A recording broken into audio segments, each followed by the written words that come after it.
Nagpa-Thanksgiving na ang Star Cinema dahil isang certified box office hit ang pelikulang My Love Will Make You Disappear na pinagbibidahan ni Kim Chu at Paolo Avellino. Umabot na sa 173 million ang kinita nito sa takilya in terms of worldwide gross.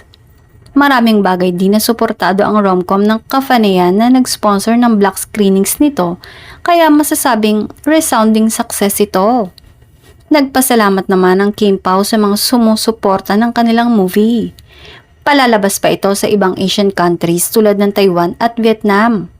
Hindi rin katakatakang soon ay mapanood na rin ito sa isang online streaming platform. Hindi naman mapigilang ikumpara ng ilan ang mga naging performance ng tambalan ni Kim Chu at Paolo Avellino sa ibang love teams. Bagamat inaasahan ng kumita, hindi raw nito kinabog ang tandem ng Josh Lia.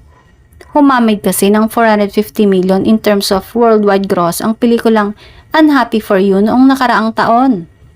Undisputed pa rin syempre bilang number 1 ang Hello Love Again ng Kath Den na nananatiling highest grossing Pinoy film of all time. May mga nag-opinyon pang malaking bagay raw na dating magjowa sina Joshua at Julia, kaya na-excite sa kanilang reunion movie ang mga fans.